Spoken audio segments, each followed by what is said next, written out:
I'm 78 years old, and I'm about to show you something that will break your heart. 6 months ago, my wife Margaret died in my arms, lung cancer. And 3 weeks after her funeral, I found something in our bedroom that shattered everything I thought I knew about our 52-year marriage. But before I tell you what I found, I need you to understand something. The reason I'm making this video isn't to get your sympathy. I'm making this because I don't want you to make the same devastating mistake I made. A mistake that cost me everything that truly mattered. My name is Robert, and Margaret and I met in 1970. She was 19, I was 20. We got married 2 years later in a small church in Ohio. And from the very beginning, Margaret had this one dream: Scotland. She used to talk about it constantly. Her grandmother was from the Highlands, and Margaret would spend hours looking at pictures of the rolling green hills, the ancient castles, the misty lochs. She'll say, "Bobby, one day we're going to walk where my great-grandmother walked. We're going to see the land that runs in my blood." And I'd always say the same thing: "Someday, Maggie, someday we'll go." But someday never came. You see, I was practical. I was responsible. We had a mortgage to pay, kids to raise. I was working 50-hour weeks at the plant, coming home exhausted. And every time Margaret brought up Scotland, I had a reason why we couldn't go. Too expensive. The kids need new clothes. The roof needs fixing. We need to save for retirement. Always something more important. Always something more urgent than my wife's dreams. When she turned 40, she got more serious about it. Started researching trips, showing me brochures. "Look, Bobby, this tour goes to Edinburgh and the Highlands. It's only 2 weeks. We could do it for our 20th anniversary." I looked at those brochures for exactly 30 seconds before I shook my head. "Maggie, do you know what $4,000 could do? That's almost a down payment on a better house. That's college money for the kids." I thought I was being smart. I thought I was being a good provider. At 50, she tried again. "The kids are older now, Bobby. We have some savings." But by then, I was focused on my promotion, working overtime, building a better future for us. I told myself, after I make supervisor, I said, then we'll have the money. Then we'll have the time. But when I made supervisor, there was always another goal, another reason to wait, more responsibilities, more excuses. At 60, when I finally retired, Margaret mentioned Scotland one last time, quietly, almost like she was afraid to hope. "Bobby, we're both healthy. We have the pension. Maybe now?" And you know what I said?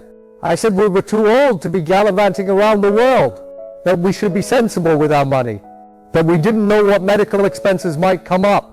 It washed a light go out of her eyes that day. She never mentioned Scotland again. Margaret got sick fast. Started with a cough last January. By March we had the diagnosis, stage 4 lung cancer. The doctors gave her 6 months. She lasted exactly that long. 6 months of treatments, of hospital visits, of watching the strongest woman I ever knew fade away piece by piece. And in those final weeks, lying in that hospital bed, she never once complained, never once said, "I told you so." She just held my hand and said, "Bobby, I had a good life with you, but I knew better. I knew I had failed her. I knew I had spent 52 years putting everything else before her dreams. And the worst part, it was too late to fix it." Margaret died on a Tuesday morning in July. I held her hand as she took her last breath. The funeral was beautiful. Everyone talked about what a wonderful woman she was, how devoted we were to each other. But I felt like a fraud, because I knew the truth. I knew how many times I had said no to the thing that mattered most to her. 3 weeks later, I was going through her things. I couldn't put it off anymore. The family was coming to help me pack up her belongings. I started with the bedroom, opening drawers I hadn't looked in for years. And that's when I found it. In the back of her closet, behind the old shoe boxes and winter coats, there was this large mason jar. It was heavy, really heavy, and when I opened it, it was full of money. Bills of every denomination, ones, fives, tens, 20s, all crumpled and folded like they'd been saved over a long, long time. At first I didn't understand. Why would Margaret hide money from me? We shared everything. We had joint accounts. But then I found the note, a small piece of paper at the bottom of the jar in Margaret's handwriting. It said Scotland Fund, started 1982 for our someday trip. Love, M. He sat on that bedroom floor and counted every single bill. $4,847. 47 years of saving. Lunch money she didn't spend. Birthday money from her sister. The change from grocery shopping. 47 years of quietly, secretly saving for the trip I kept telling her we couldn't afford. And I realized we could have gone any time after 1985. We had the money. We'd had the money for decades. The jar fell out of my hands. All that money scattered across the bedroom floor. And I cried harder than I had even at her funeral, because I finally understood the magnitude of what I had done. It was never about the money. It was never about being practical. It was about priorities. And for 52 years I had prioritized everything except the woman I claimed to love more than life itself. I thought love was providing. I thought love was being responsible, working hard, paying bills, saving for the future. And those things matter, but they're not enough. Love is also about making your partner's dreams come true. Love is saying yes when yes is possible. Love is understanding that someday might never come. Margaret wasn't asking for the moon. She wasn't asking for diamonds or mansions. She wanted 2 weeks in Scotland, 2 weeks to walk where her ancestors walked, to see the land that called to her soul. And I denied her that, not because we couldn't afford it, because I couldn't see past my own fear and stubbornness. Here's what I learned too late.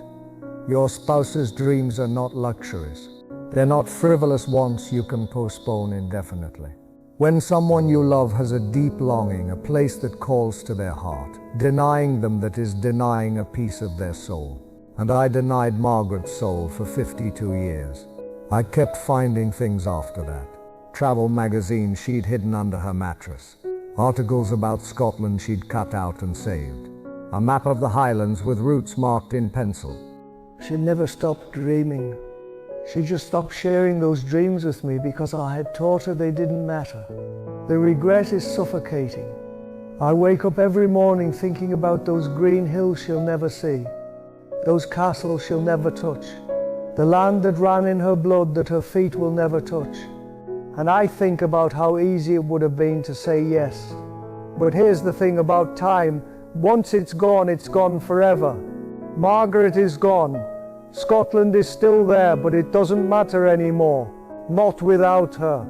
All those practical reasons I had for saying no, none of it matters now.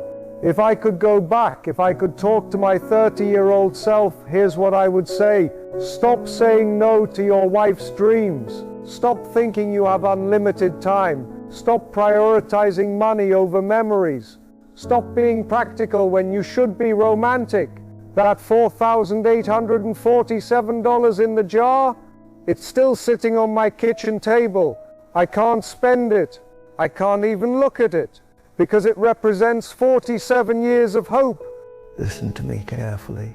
If you're married, if you're in love with someone, pay attention. Your partner has dreams, and you have a choice every single day. You can be the person who makes those dreams come true, or you can be the person who finds reasons why they can't happen. I spent 52 years being the wrong person. Don't make my mistake. Money comes and goes. Jobs end. Kids grow up and move away.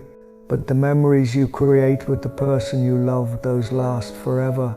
Now I'm 78. My health is declining. My time is running out. And every night I dream about Scotland. Don't let this be your story. Life is shorter than you think. Love is more precious than you realize. And time doesn't wait for anyone. I'm going to Scotland next month. I'm taking my ashes with me. 47 years, $4,847. One dream. Don't let practical kill passion. Don't let someday become never. Time is ticking. What are you going to do with yours?